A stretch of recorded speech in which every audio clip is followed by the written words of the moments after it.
Hammer pants.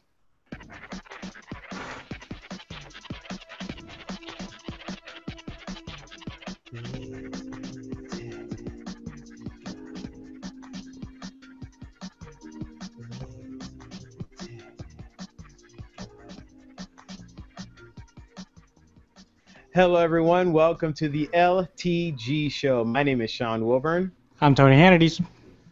And I'm Andrew Lee. Who?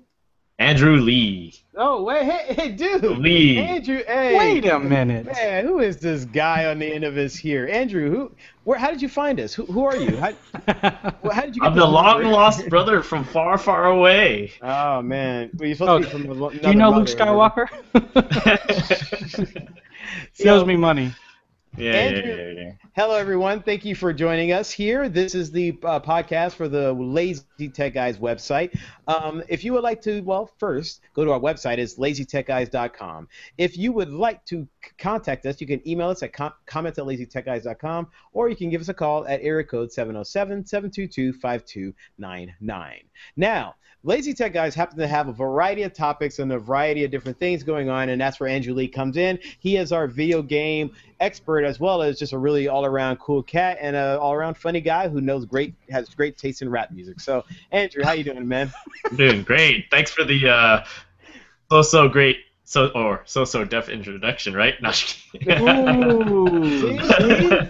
See? He's down with it. Yeah, man.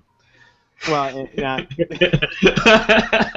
You know, in his off hours, Andrew does freestyle flows. No, I don't. Yes, he does. That I can admit to. No, I don't. So this is the podcast for the website Lazy Tech Guys. This is also a live broadcast on the Google Hangouts. So if you happen to be here in the middle of the night, or really at 11 o'clock on a Tuesday night, Pacific Standard Time, that is when we are actually recording. So we would ask you to come and join us in the conversations.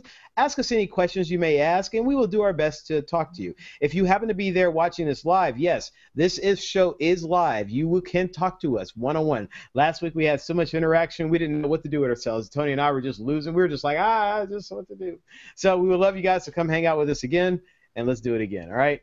So, Tony, how you doing? How's the food you're eating there? You know, everything I don't eat on the air, Sean. Hold on.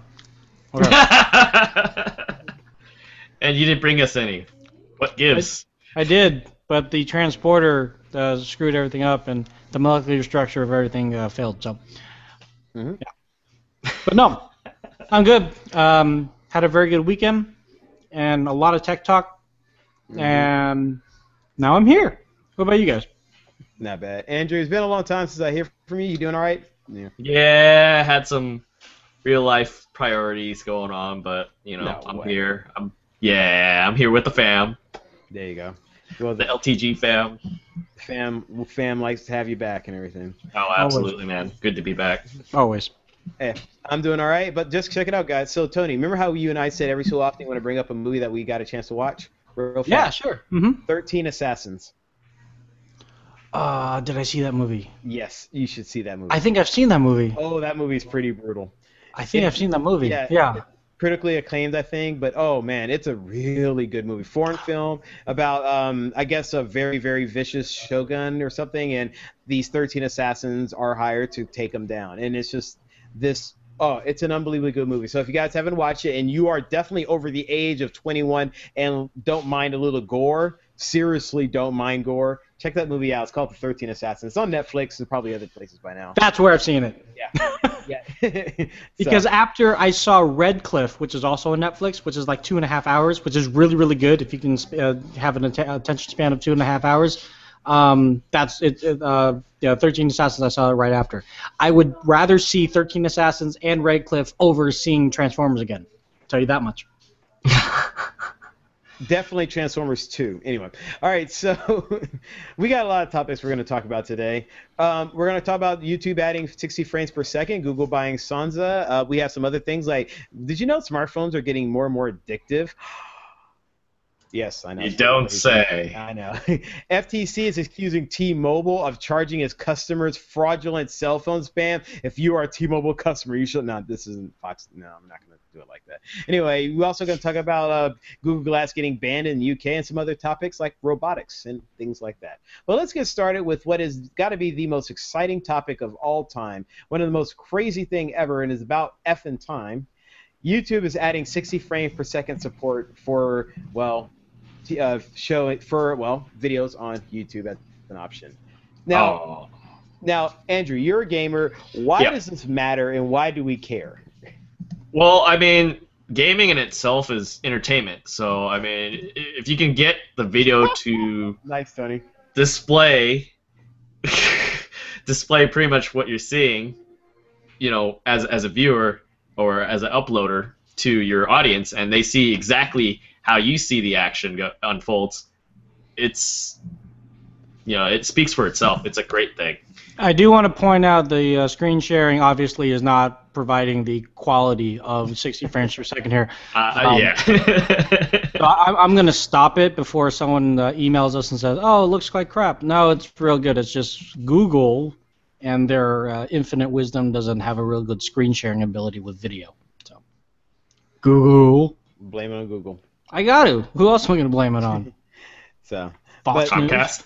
It ain't Comcast. I'll tell you that. Now, the funny thing about it, so as a console gamer myself, it never really mattered that much until the most recent generation. And now that with the PS4 being a lot of 60 frames per second things keep popping up, and in a way, you could never, like, imagine this. For everyone who you were watching a video on the PS4 on YouTube, you were never actually watching it as smooth as it really was. And the same thing will go for Andrew. Now, when Andrew and I went to E3 a couple years back, he was playing, I think, Warframe on your computer, and I actually made a comment to him saying, dude, that is so smooth. It was so smooth, and it ran so fluently, and it was because it ran at 60 frames per second. Right.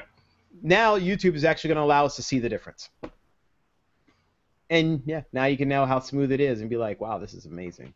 Yeah, this is actually a push that YouTube announced at Google I/O last week, in that they're doing 60 frames per second uploads, as well as the ability for creative artists such as us to get crowdfunding within YouTube. So if you had your own channel like Freddie W, for example, or I guess Rocket Jump, and they said, well, we want to do another thing aside from Video Game High School, but we don't want to go through Indiegogo, we don't want to go through Kickstarter, we just want to kind of keep it in-house through YouTube. I guess they have some sort of means to do that. So that's great. That it's just gives another avenue for individuals to look into if they want to get funding for their project.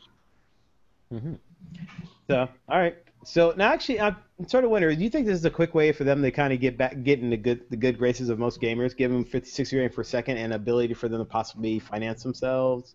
Are you asking me or Andrew? No, just in general, like a general question. Like, you think is maybe them getting back in good graces with gamers? I kind of think this is kind of the gateway of the actuality of them buying Twitch. Oh. Because, I mean, we talked about Twitch way back a couple of weeks ago, and that whole thing kind of fizzled out.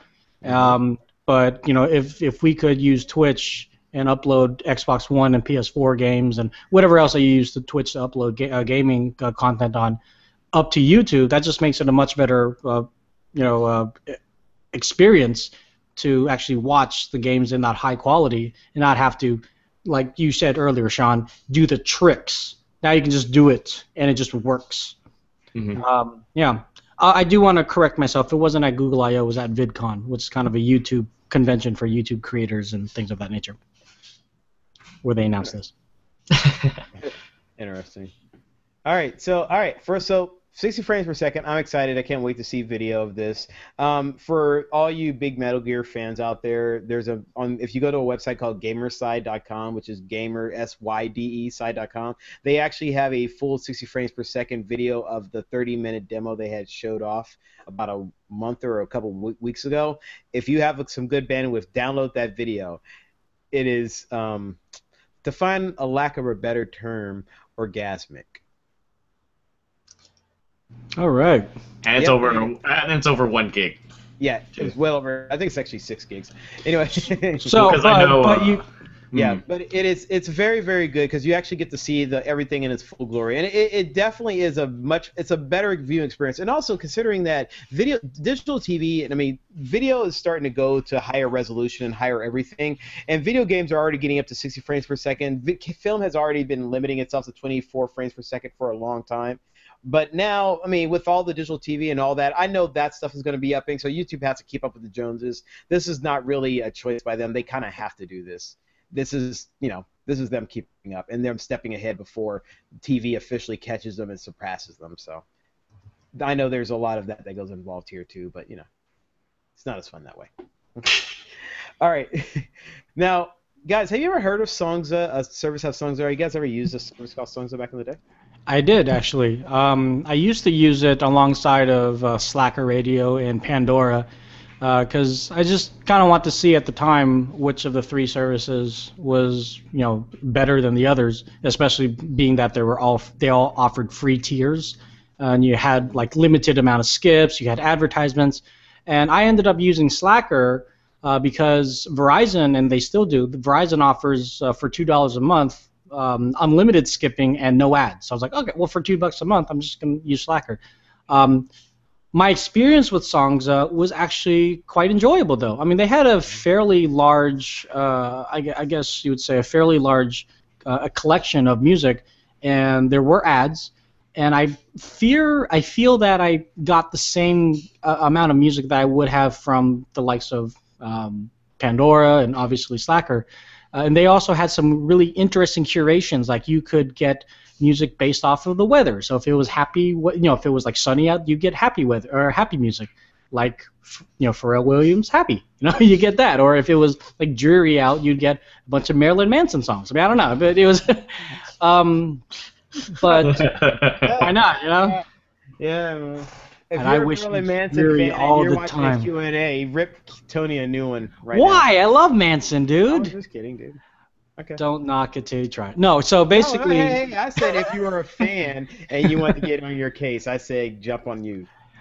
So I guess the reason why we bring this up was actually very surprising to me. As much as I do like the service, I didn't hear about this acquisition until you sent me this email, Sean.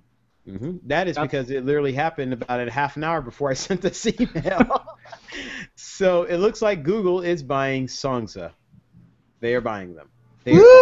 I don't have the crowd thing. Okay. So sorry. The exact amount of that those spent has not been revealed, but the word is about 39 million. So what is that? A quarter of a what is the term that you like to use to grade everything again, Tony? Instagram was $1 billion. So whatever. It's less than a quarter of $1 billion. Yeah, this is less than a quarter of an Instagram. They picked up Songza. And so exactly what they're going to do with them, who knows? But the playlist that you mentioned there, Tony, is one of the reasons why they're saying that they looked at them, because they are able to tailor a unique way of picking your songs. But I think the most interesting thing about this is actually in the first line in the particular article here is saying growing consolidation of the digital music business. So with a lot of companies like Google and all these companies buying all these smaller companies, it seemed like everything is starting to be consolidated into these larger music stores or larger systems again. Right. Yeah. I mean, it's almost to the point like Samsung has their Milk music, but it's powered by Slacker. So I'm almost half expecting Samsung to buy Slacker just because, And I mean, more and more, I think that this is not necessarily hindering innovation for the up-and-comers, because I guess to a certain degree the startups want to be bought out by the larger companies to be able to get the funding that they need to further their business. Mm-hmm. But it's a fear that they might just get gobbled up. I mean, right now, like you said, Sean, we have no idea what's going to happen with Songza. I mean, it might just be engulfed into Google Play Music, which, to be perfectly honest with you, would be fine. I mean, I love Google Play Music for what it is. But the one thing Google Play Music does not offer, which Songza does, is that free service. With Google Play Music, to get the streaming, you have to pay $10 a month. Songza, you don't. You get ads. So hopefully they'll make a good business choice and kind of keep it as Songza a Google company, just like Google has done with Nest and now Dropcam and all the other ones. But we'll see. So I'm still looking at this here. Today, we're thrilled to announce that we are becoming part of Google. We can't think of a better company to join in our quest to provide the perfect soundtrack for everything you do. I love it when companies use the word quest. It makes me think of Zelda. I just hear the Zelda music in my head. Like, oh, it's Link. Makes me think of like Johnny and Haji. No immediate changes to Songza are planned other than making it faster, smarter, and even more fun to use. In the meantime, we'll be walking on Sunshine, and then they have a link to Walking on Sunshine. So I guess they're pretty thrilled about it. I mean, every company's doing that, though. Nest said the same thing. Like, we're going to continue being Nest, the company that you knew and loved. But slowly but surely, we're kind of seeing Nest having more Google capabilities, you know? It's not a bad thing. It's just, you know, when you're bought by a larger company, you know, there's an obvious agenda, and it might not be so forthright at first, but you know, as time goes on, it's like, oh, well, look, there's a Song's capability in Google Play Music. I mean, have you guys ever used Waze? You know what I'm talking about? It's that mapping tool. So Google bought Waze, I want to say about a year ago. And it's a crowdsourced mapping tool that allows you and other drivers to find out where there's traffic, where there's debris on the road, where there's cops. And I use it. I've been using it for the last 2-3 weeks, and it's been great because I can divert myself around traffic that Google Maps didn't even tell me about, even though it's a Google property. But there are some instances on Google Maps where it'll say there's an accident up ahead. This information is given by Waze. So little by little, although Google is separating these companies and allowing these companies to act independently, you're still seeing them kind of peep into the larger ecosystem that the majority of us do use. So if they have little nuances of the product which kind of entices people to actually use the full product, I think that's a good move. Because that's why I started using Waze, because I've been using Google Maps for however long, and now I just started using it because I started seeing all these notifications popping up on Google Maps saying, this is from Waze, this is from Waze. Like, well, why don't I just use Waze? Now I use it. And the navigation is just as good as Google Maps, if not better. All right, well, there you go. WAZE, go try it out. All right, and for the people at Songza, congratulations, and we'll see what happens to the service after that. And how's your beer? That's water. Oh, sure. Yeah, sure. It looked very tasty, just so you know. All right, so hey, Andrew, before the show we were talking, and you mentioned that you're about to get a new cell phone, man, and I wanted to give you this PSA, this public service announcement, because I thought of you when I saw this article that there's a new study that cell phones are becoming more addictive, and I don't want you to hurt yourself, Andrew. Are you gonna be okay with this choice? I guess. All right, real quick. Have you guys ever taken statistics or anything?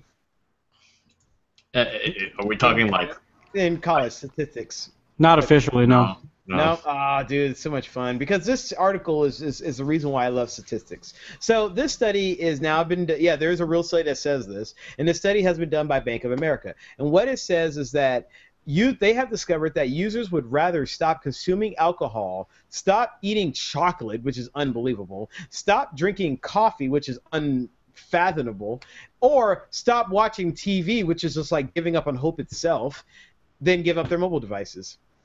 47% of consumers in the United States said that they would admittedly would not be able to last one day without their cell phones. I want to see this survey.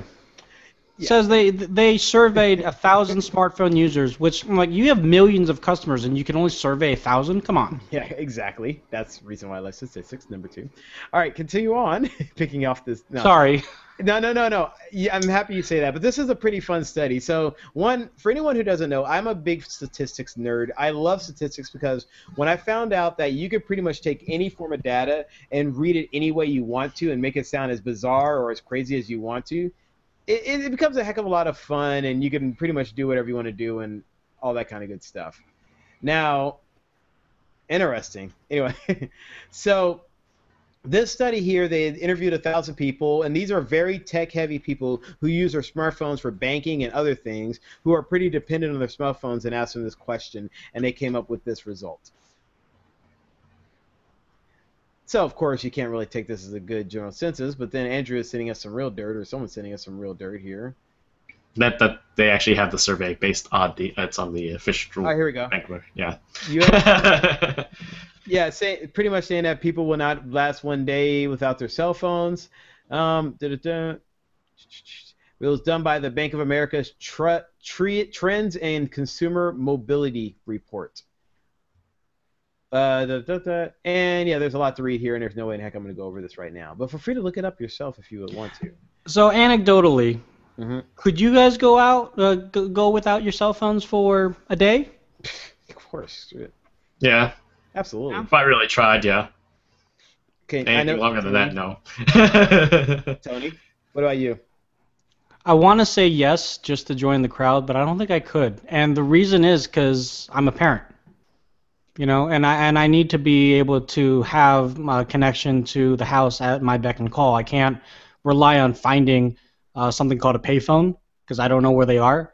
And if I don't have an app for my phone to find a payphone because I can't use my phone to get the app to find the payphone, then I'm, between a rock and a hard place. Dude, you screwed up already. The point is you need to make sure you run the test on the right days. You start the test on Saturday night and you end it on Sunday night while everybody's home and you know where they are. That way so you can do your 24 hours and not have to actually know where they aren't. Go on. So I'm talking real I'm talking real time testing. I'm not trying to beat the system, Bill Burton.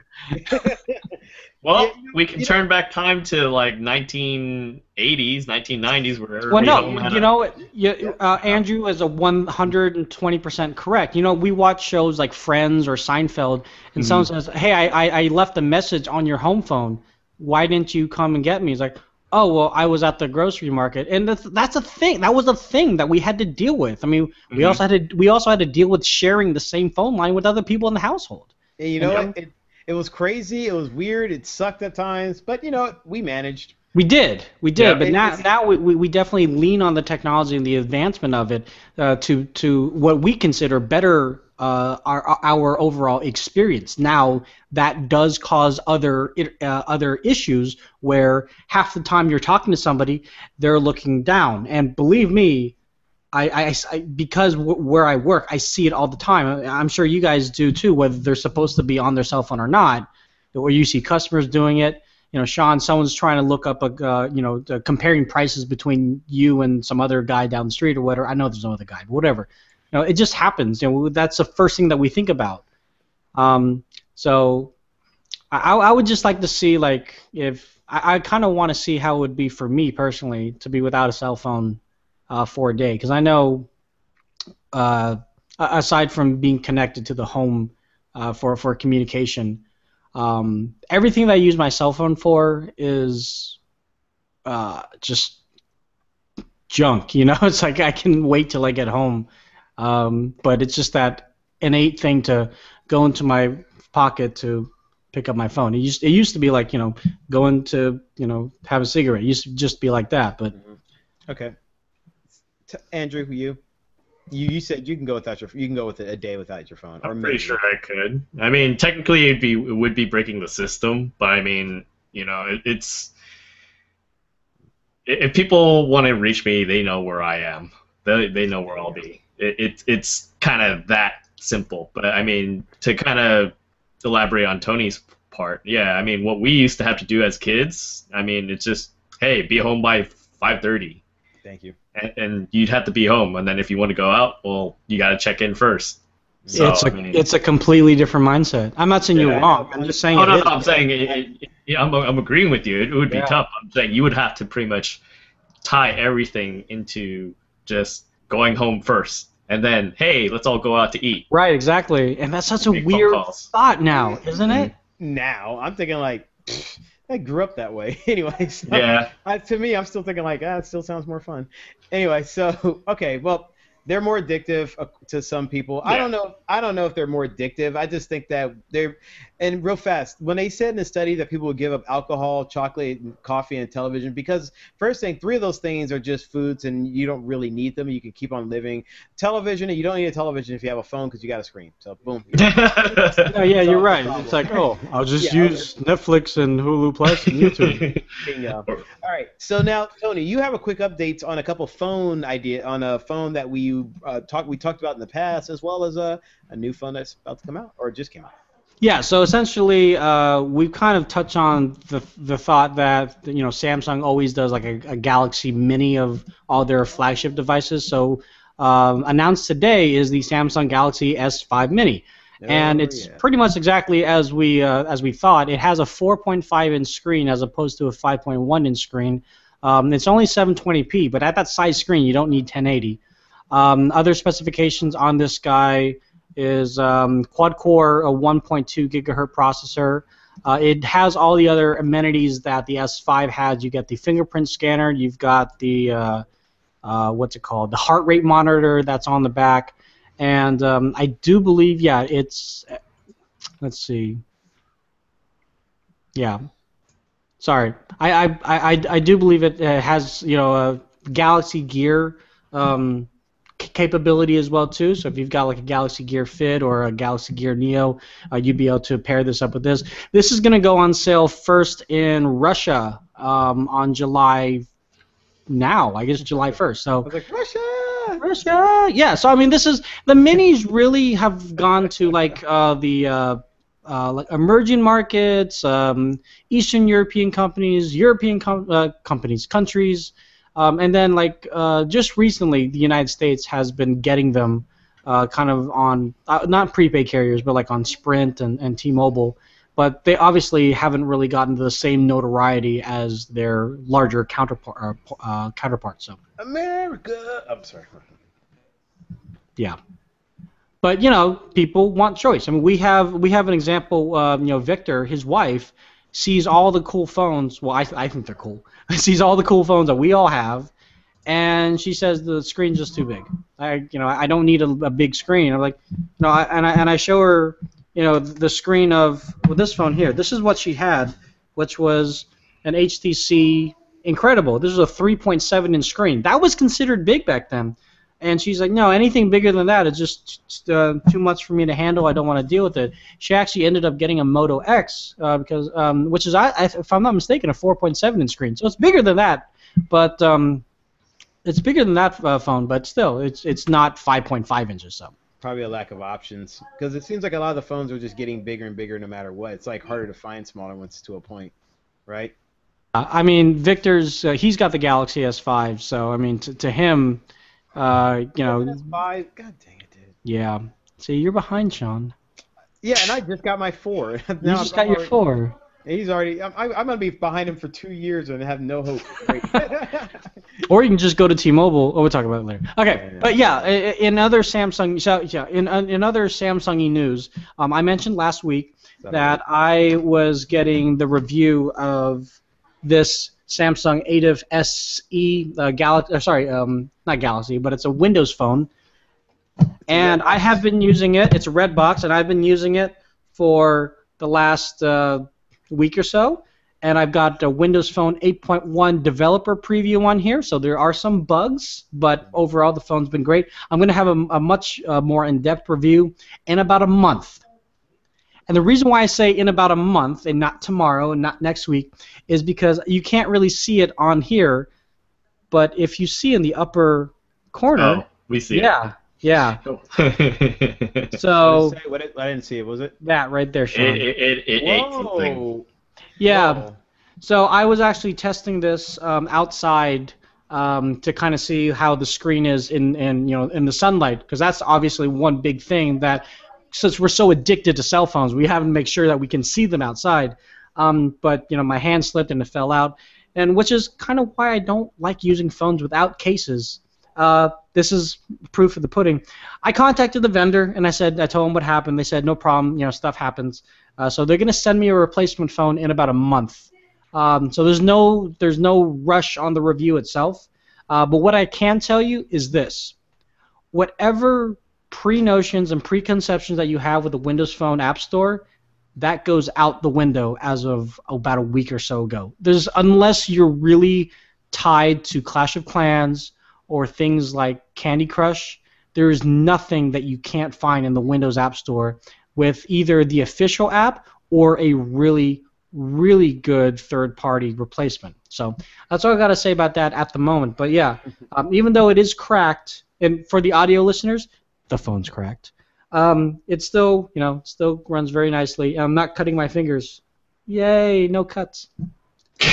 Hey, you know what? How's about this? It's still responding. That was part of my like maybe I should review the fact that it still works. Yeah, that is something.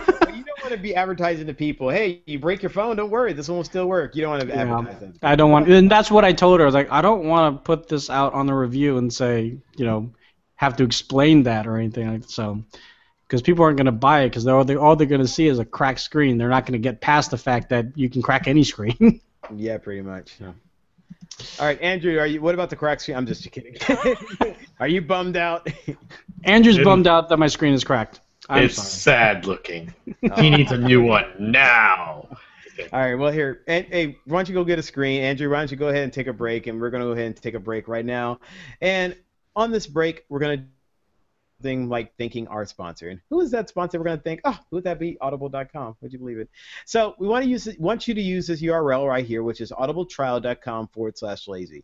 Use it, and what happens is you get a chance to sign up for audible.com for 30 days, and if you do sign up, you get you get the opportunity to try out up to 150,000 books, new releases, bestsellers from many top writers and more, including things like people like Stephen King and George R. R. Martin. You also have like other books like, let's see what we have in here, The Boys in the Boat, if I can get the author here, if the page wants to load up for me, and there it is, by Daniel James Brown. That is another option. The Elephant Whisperer by Lawrence Anthony, and quite a few more. You can find documentaries, fiction, nonfiction, and it just goes on and on about the many types of books there.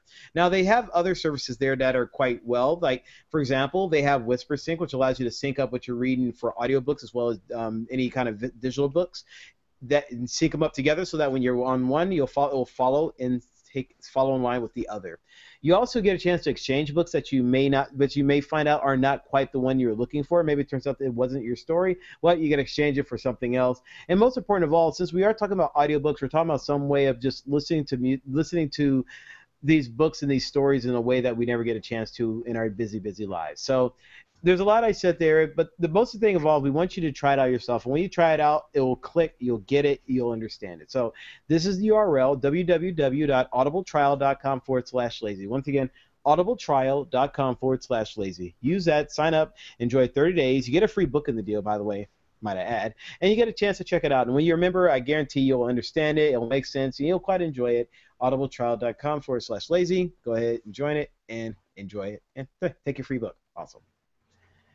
So, now, what's happening here? Oh, hey! Hey, so Tony, apparently the Sean. FTC is accusing T-Mobile, a company that last week you said you were considering switching to, and they're accusing them of charging their customers for fraudulent cell phone spam.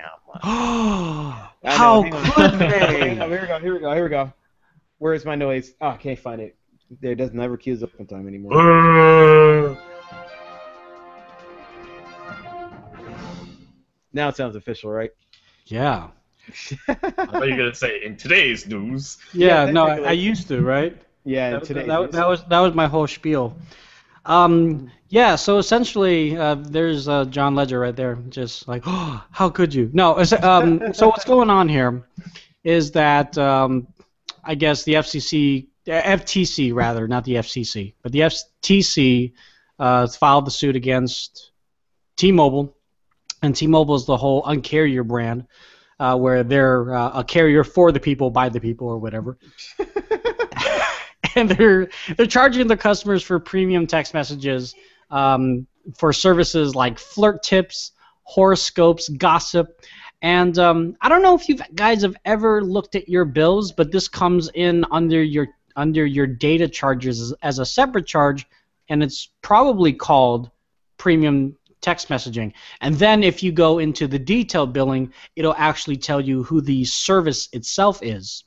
By law, you are supposed to be allowed to text back the phone number that's sending you these text messages and just text the word stop. Doesn't have to be in all caps. I believe it does have to be in English. But once you do that, they're supposed to stop texting you. However, you've already been charged for that last month. And it's a possibility you've also been charged for the month prior and prior to that too. So, so this is actually a very common practice for, I wouldn't say carriers, but these kind of third-party premium text message services to somehow sneak into customers' bills. And with the previous carrier that I worked with and used, I had a number of these charges on my bill. Oh, dude, that sucks. And here's the thing. It was on my son's line, who has, at the time, had no texting whatsoever. Like, his texting was blocked, and he was still being charged this. So there's a definite, there's some sort of definite, nefarious thing going on, either from the carrier standpoint or from these other third-party companies. Now, John Ledger says that these claims are quote unquote unfounded and without merit, and of course he's going to say that. I mean, his whole stance is F the other guys. We're so much better. We're so much bigger. I mean, actually today they had a big announcement. They have more LTE markets than Sprint does. I mean, that's pretty awesome. But in any event, he doesn't want this any kind of tainting to the brand, so he's not going to apologize or anything like that. This is going to go into the courts for many, many months, maybe even years. The FTC has been trying to crack down on things like this, and I don't know why the news has decided to pick on T-Mobile, and I think maybe it's because John Ledger has kind of claimed himself to be the Robin Hood of carriers, in essence. But like I just mentioned, Verizon does this. When I worked at Verizon, they had it on customers' bills all the time. Like, people would come in, it's like, my grandmother has premium text messages. I was like, oh, I can block that. Can you take the charge off? Like, well, maybe she signed up inadvertently. Like, how? And there are ways. I'm not going to say there's not ways. There are ways to sign up inadvertently. Like, if you fill out a survey online, the survey says, what's your phone number? You put out that survey, you've signed up inadvertently. And, and other things too. But I just don't know why.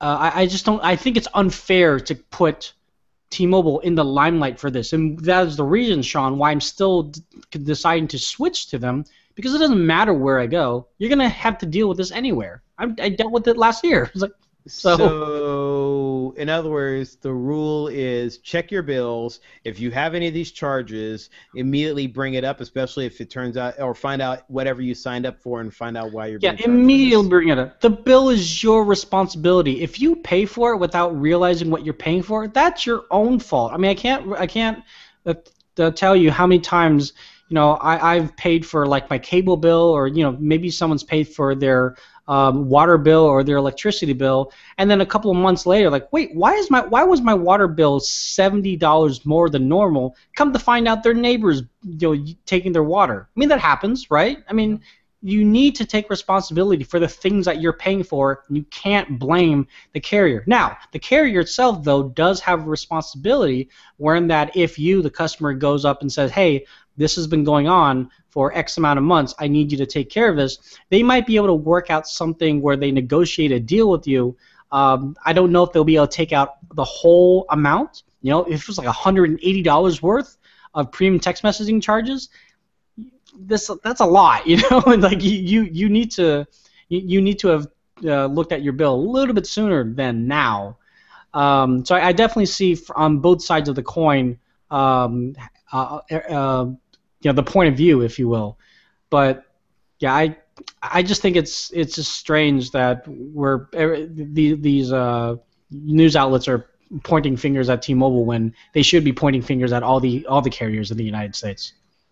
Okay, so you're saying everybody's doing it. So everybody, no matter what carrier you have, start checking your bill, check your premium text messages. You're getting ripped off, but then If you pay a bill, you're getting ripped off. Period. There you go. Period. So, anyway, all right. So now, since we do have Andrew, and Andrew happens to know a couple things about these things called video games, you have a couple video game things updates that you want to bring up to us. So what do you got going on here, Andrew? Well, first off, this is more of a That was not me. That was someone else. Just so you know. Ah, gee. That wasn't even me either. God. Funny. Anyways, so technically would be tomorrow. Well, technically today, which is yesterday. By the time most of you will see this, new Mobile Suit game came out. Dynasty Warriors Gundam, the latest installment for PS3. But more importantly, we'll just jump straight into the news topics today. A judge dismissed patent infringement claims made against Ubisoft and Uplay, and this comes from Polygon, which reports that Digital Reg of Texas LLC alleged that Ubisoft, Flash creator Adobe Systems, and Norton Antivirus creator Synemtech Corporation violated aspects of 6 patents that cover regulating access to, tracking, access after distribution, delivering, and securing or encrypting content covered by the digital rights management technology that restricts access to copyrighted material. Ubisoft was also accused of violating the tracking and delivering aspects of the patents. So apparently that was dismissed. For example, Valve owns and operates the Steam digital distribution platform, which previously named in the suit, but licensed the patents for use on Steam. The court has withheld that Ubisoft is immune from an infringement suit because of its use of a third-party platform, to perform a patented action, which is covered by Valve's previous settlement agreement. Next, in the listing, Nintendo's presidents. Wow, I can't even pronounce this today. Let me see it. Satoru Iwata. His rating is on the rise, according to a rating determined by Nintendo investors following his re-election to the board of directors last week. His approval now sits at 80.64%, an increase from 3.38 from last year's slump, which was at 77.26% in 2013. Prior to the drop in Nintendo confidence, confidence was at 90.6% in 2012. Partly early in the year, Iwata also announced that he would slash his pay in half following a 30% slump in profit over a 9-month fiscal period, which ended on the 31st of December last year. So, much of that. Now, quick update on that. Another thing on that one. So another reason why that's of importance is Iwata is the president of Nintendo. Nintendo has had the Wii U out, and the Wii U has been, for the most part, floundering because it has not been selling. Many people have been talking about, is Nintendo going to find a new president? Are they going to find someone else in there to potentially replace him? Well, this looks like the stockholders more than so have the back of Iwata, but ironically so, there's one person whose reputation did not improve, and it was Miyamoto's, who's actually the gentleman behind Mario, Zelda, and all those games. So essentially what the stockholders are saying is, well, if the games were there, then the system would be fine. So Iwata's right, and we have faith in him, but we need more games. So that's kind of what a lot of this means, and the stockholders seem they're gonna have the back of Nintendo, and they're gonna keep on moving forward the way they are. Yep, and they do have a couple titles that are pretty exciting. I know a lot of the Nintendo fans are pretty excited for some of the new stuff that's coming out. So good on them. Hey, the new they also have a Dynasty Warriors version for the Zelda game coming out. That looks pretty exciting. Hey, I like my It's Dynasty Warriors. Dynasty Warriors though. Yeah, it doesn't. You don't need a lot to knowledge to play it. It's just it's a beat 'em up type of game. Hmm. Oh, my brother would love playing that. But I wonder. Hey, Sean, you feeling hungry? Feeling hungry? Just a little hungry. What we got, man? All right. What do we So got the appetite for? all right. So according to another article, Atari Interactive 2 weeks ago revealed its plan to emerge from Chapter 11 as a interactive entertainment production company. So they announced their first new model, which is 3 remixed video games, retro video games at that, with then pretty much teaming up with the restaurant diner chain Denny's. That's a ketchup. So Oh wow. Those are eggs. so to kind of That's what they yeah, Bacon. So I'm just gonna cut straight to the chase. They have 3 games, and the description is as follows. One of them is calling Hastroids as a nod to asteroids. You got Centipede, which is a nod to Centipede, and you have Takeout. I'm not sure what the last one goes to. Hopefully, some of you retro fans might recognize that one, because I don't. What was it? Which one? Takeout. Well, that's like Which one Breakout. is that? Oh, is it Breakout? Oh, okay. That's yeah, Breakout or Arkanoid. I know it by so many different Or names now. wasn't it like something Mario Alley like back in the day? Or It's called There- Breakout, dude. I know, Yeah. but like there's so many. And on the BlackBerry, that was a big game. Brick Breaker. Yeah, that's what I was saying. Like, there's so many different names for it. Yeah. I'm No. like, So, I mean, it's a start. You know, we'll see where they go. It's, from you know, this, that but reminds it me. is kind of funny. It reminds me of those 7-Up games that they made a while back in the Domino's. Hey, I remember those though. What games? The They- 7-Up ones. Yeah, they had a 7-Up game. They had a Domino's pizza game. They had a Burger King game. They had real video games that were made for like Nintendo and Super Nintendos and stuff. Oh, I didn't know that. Back in the 90s, back in the 90s. Yeah, I was in Belgium in the late '90s, so I didn't really get the cool games with my You miss NES. Belgian I'm joking. I'm kidding. Well, the funny thing too is a lot of those games were advertised on the backs of comic books too. So I mean, if you find some like old retro stuff, I mean, it's there. Yeah.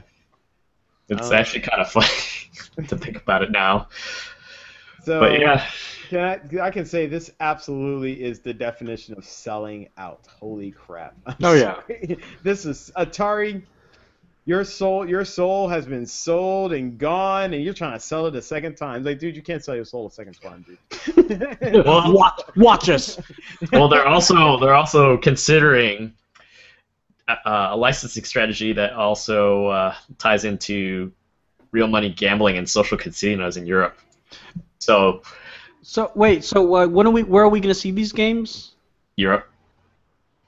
No, The Denny's one? games. The Denny's game. Um, Is it gonna be just like a HTML5 game or? well, no, they're just yeah. Yeah, that's the It's answer. a mobile app. Okay. Sorry, it's a mobile app. I apologize. All right. So Guys, get your. By the way, Denny's, if you want to do anything, bring back the Moons Over Miami. Yes. Bring that back. How about this? The Breakfast Dagwood, huh? That was another pretty good one here. You guys got rid of that like 8 years ago, and I really have never went back because honestly, I don't ever go there for anything else. There you go. You'll gain Yeah. another customer or two if you bring that Yeah. back. I don't know, maybe. All right, so so guys, you guys okay with robots? I mean, I know I'm excited for robots. Mhm. I can't wait for Google to take over the world with them, right? Robots are cool. Yeah. So the UK, there is actually a group in the UK who's pushing to actually have robots put out in public. Now, these robots that they're talking about are called the RAS 2020s. They're autonomous systems. I think we've actually brought these up maybe a couple years ago about these devices. So these have been doing private tests of these devices, of these robotic cars, and now they are pushing to get these things out in the public so people can check them out. Well, their statement is, this can only take place in real environments. Laboratories are not enough. See, this is where they could have like signs saying, laboratories are not enough. We need to. Anyway.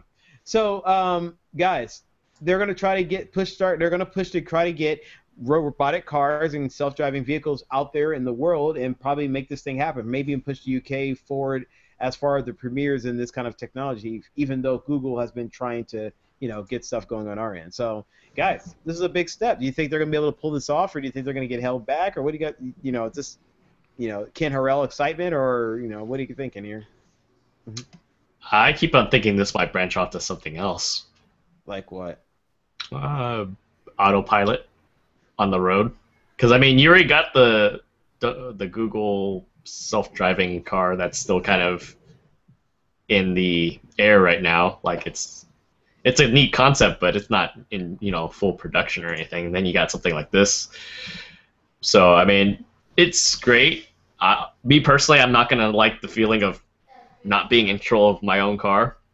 So, like I said, that's why I think it's more likely going to be branching into something else that's related to that, but still allow, people who want to still drive, they can, and if they're too exhausted to, well, they can rely on something that's pretty much self-automated to get you to your destination.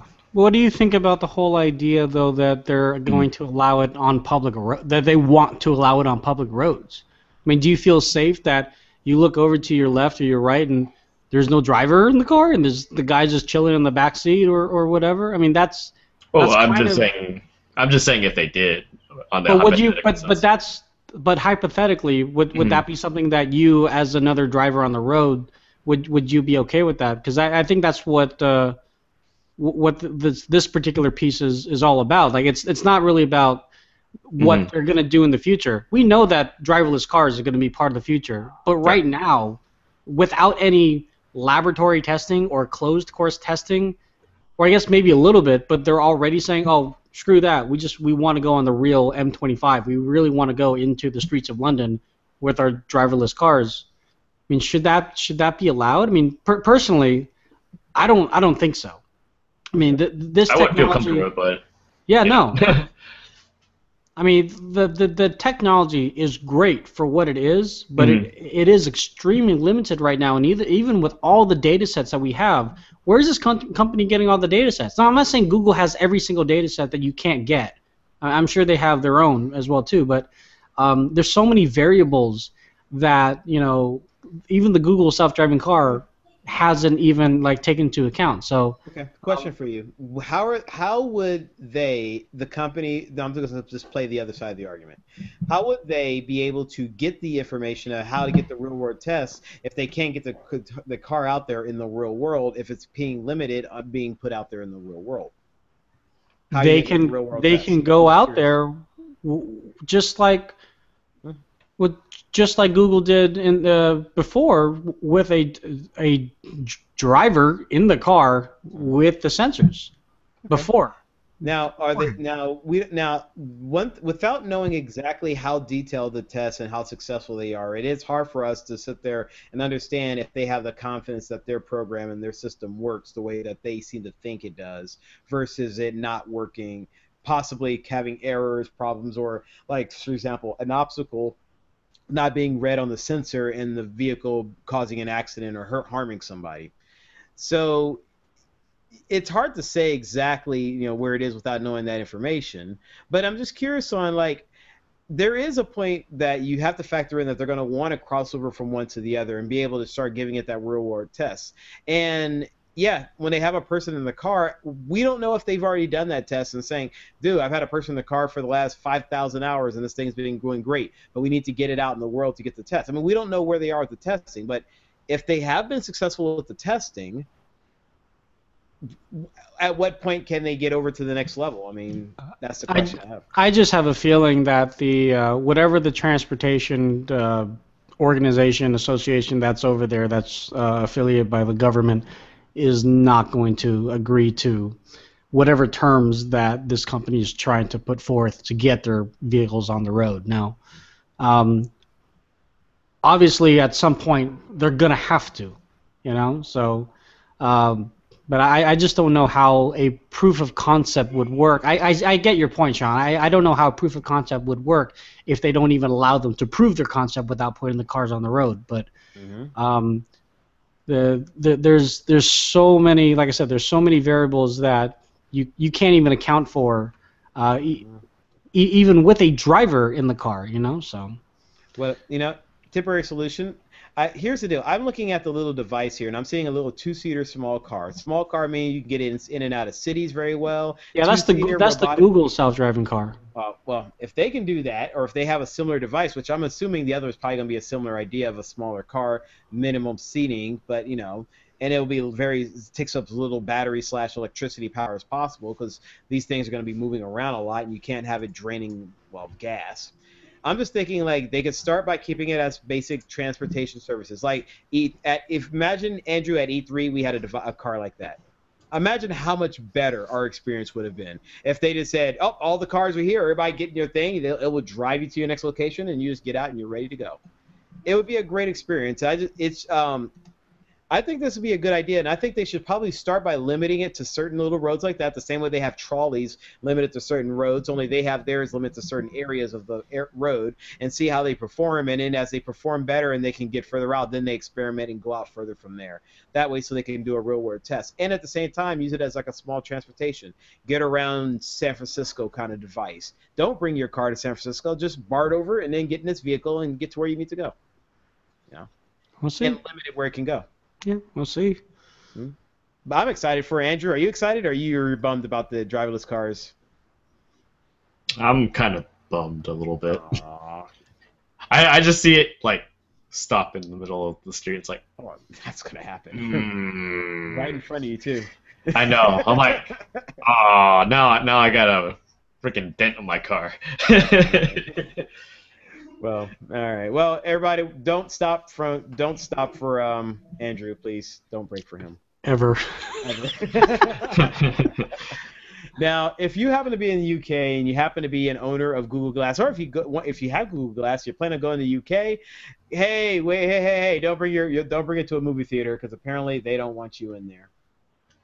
Tony, is this the biggest amount of crap? I'm just kidding. So, what do you think? No, it's just that's about that. Yeah. Yeah. What do you think about this? So stupid. 90% of UK operators do not want Google Glass in their theaters. You knew that this was coming. I mean, with the United States getting Google Glass first, and all the backlash from those people in the bar harassing that girl, or that guy going to the movie theater and he has Google Glass on, and his Google Glass are his prescription glasses, and he was accosted by the FBI. It's like, of course, the UK is going to put all these bans right out of the gate. They just announced Google Glass in the UK over 7 days ago. So the fact that it's there, awesome. But now, more and more places are just going to ban it because they've been seeing all this negativity in the press and the media that's surrounded by it. The Daily Show little snippet was a satire, but it definitely didn't do any help. But the thing is, what they are saying is that even though that there is a 30-minute battery life while recording video, that's going to be just enough to hurt the movie theater's bottom line and keep people out of the theater. I don't know if you guys ever seen glass recorded or video recorded on glass, but it's a little shaky. Definitely a little bit worse than a shaky cam. From those kind of back of the theater handycam videos that we still see till this day. But the overall quality is just terrible. And aside from that, all you have to do, you don't have to ban it. If you're going to ban glass, you might as well ban cell phones. People can record video from their cell phones in longer than 30 minutes and much better quality. I take 4K video quality on my Galaxy Note 3. You're not banning me from the theater. Dang right. I'm sorry. No, but that's the point. I mean, the fact of the matter is, they're scared of the technology without really understanding the technology. They just see something new, like, nope, don't want it, just go outside.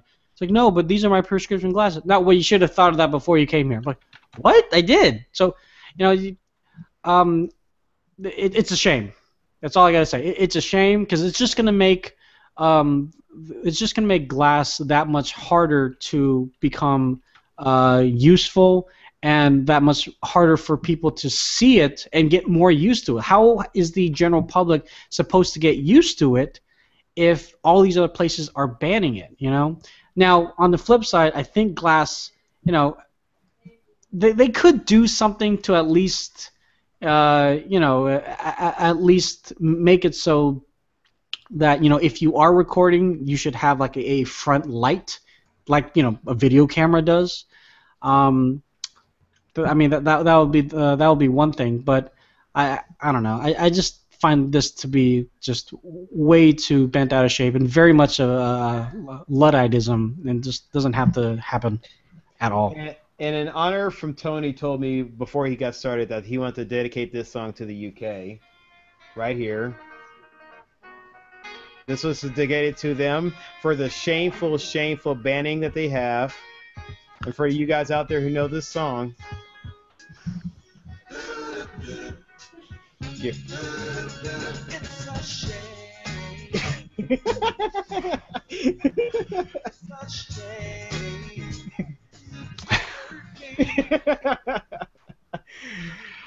Yeah. It's a damn shame, guys. Yeah. I mean, so again, this is like my soapbox night. I don't know why. Almost every other topic, I'm just like mad about it. Tell us how you really feel. I know. I have. Sean, Andrew, I mean, what do you think about this? I mean, aside from the whole issue of, I mean, on the whole glass and movie thing, do you Andrew, think that? You go first, man. Yeah. No. You I was waiting for Tony to finish his sentence there. Because I mean, honestly, it just seems like it's just another case of, you know, it just takes one thing to ruin, you know, a potential, you know, a great thing. At least from what you're explaining. So I mean, it kind of sucks, like you said. We have a question in the chat room from Babu. I don't know what the bandwidth requirement for video interaction is with Google Plus on Air. I see your question though. Thank you for your question. Yeah, thanks for the question. I don't hope that answers. Tony, I actually feel that as far as the topic though we were talking about, I'm right there with you. I feel the same way. This is like, fine guys, whatever. Just go ahead and ban it and not get anything accomplished. But hey, whatever you want to do that makes you happy, that's not. All they need is to put a pair of them on the Queen, and then everyone's like, "Oh, check it out, she's hip," and they're like, "Okay, let's let them in." I was gonna say, can you style it? Too bad they couldn't style it like monocles, you know. No, dude. I mean, we got Sean. You and I talked about this last week, I think, or maybe I mentioned it. Like DVF. She's like a designer that does designer glasses. There's designer glasses, you know, the $300 kind of designer glasses with Google Glass on the side of it, you know. So. Do they have a monocle? You could probably get a monocle. Why not? I mean, Sold me on that. I'm trying to find my top hat right now to go along with it. Top hat and your cane. All right, Mr. All right, so for the folks who got a chance to check out with us, thank you again. That was actually our final topic, and with that, we are going to have to end this show. I am so sorry, everybody. But do not get sad, because next week, Tuesday, 11 o'clock Pacific Standard Time, we will be coming right back at you with more tech news, tech talk, and more tech everything. This is the LTG show, part of the LazyTechGuys.com. Now, let me give you some contact information. First, we're going to start off by giving you our email, which is comments@LazyTechGuys.com, or you can give us a call at area code 707-722-5299. We are found on many different social networks out there, including Facebook, Twitter, and Google+, if you look up Lazy Tech Guys, amongst many other places. And our YouTube account is Lazy Tech TV. Remember that one, Lazy Tech TV. It's a little bit different for our YouTube, but remember it, subscribe to it, follow it. We do a lot of videos on there all the time and fun stuff, including these very shows that you're watching, so you can relive the moments and the laughs along with me, Andrew, and Tony, and while we're having a lot of fun and all that kind of good stuff. Yeah. We also want to thank our sponsor, which is Audible.com. Audibletrial.com/lazy is the URL that we want you to use. Sign up, get a free book, get an option of 150,000 options to choose from, new releases bestsellers, and many, many more. audibletrial.com/lazy. All right, real quick, go around the horn. Tony, any way, if someone wants to reach you in particular, anything you want to throw out their way, or any quick bits of news about, you got going on? The two ways that you can contact me would be here on Google Plus, Tony Hannity's, or you can find me on Twitter at LTG Tony. Other bits of news, like I said, I'm working on that phone review for LazyTechGuys.com, and that's pretty much it. My daily podcast is also on Lazy Tech TV. You can also find it on Google Plus, and it's going to be under the same channel, so stay subscribed to that. And basically, it's a show kind of highlighting the top 3 headlines of the day. So hopefully, we get some analytical topics in there regarding tech. So, yeah. Excellent. Andrew, how about you? Any special ways that if you want people to find you or hound you or any fun stuff like that, stalk you? I don't know about stalking, but if you want to get a hold of me, the easiest way is Facebook /official Andrew Lee, or you can follow me on Twitter, just like you see below. It's X's at the end with Aoshi-san in the middle. It's gamer tag. I am trying to improve on the Google Plus thing, so you can find me through Andrew Lee, through LTG, which would probably be easier because there's like about 4,000 versions of Andrew Lee out there and then some. So, no way. Gotta, if it helps, just look for this face right here. But I am working on a piece called how. Let me see. I forgot the title already. But how games with RPG elements are successful, and that includes franchises like The Witcher, Mass Effect, things like that. So I mean, just elements, how they're in there, and what those franchises are successful and why are they successful. So still kind of doing the video game feed. So you go to our channel like Tony said, Lazy Tech TV, but you can also search under Lazy Tech Guys and it should still pop up and so forth. Awesome, great. Now, and then I'm Sean Wilburn, spelled SeanWilbrn. You can find me on LTG Sean, as well as you can find me on this Google Plus. That's actually where I like to do a lot of my interactions. So if you found this on Google Plus, go ahead and find me and look up that. And I just look up Sean Wilburn. You'll find me with this black and white photo. Of course, you'll find me. It's quite cool. Also, I am an independent recording artist, so feel free to jump in there and listen to my music. You can go to my website, which is SeanWilburn.com, as Tony tries to screw up my plug. Anyway, so SeanWilburn.com, feel free to check out music and all that stuff. And by the way, I have had a 30% increase in listeners from the last 3 weeks. That has been going up pretty awesome. So whoever it is out there, if you are getting it from this show, thank you again for listening. If you're getting it coming from somewhere else, then sweet, wherever you are, thank you very much. But anyway, with that, it's time to end the show. Thank you again for hanging out with us. We'll be back next week with some more tech news, tech talk, and all that kind of fun stuff. And, well, with this, hey, we are out. You guys have a great day. See you later. Bye. Peace.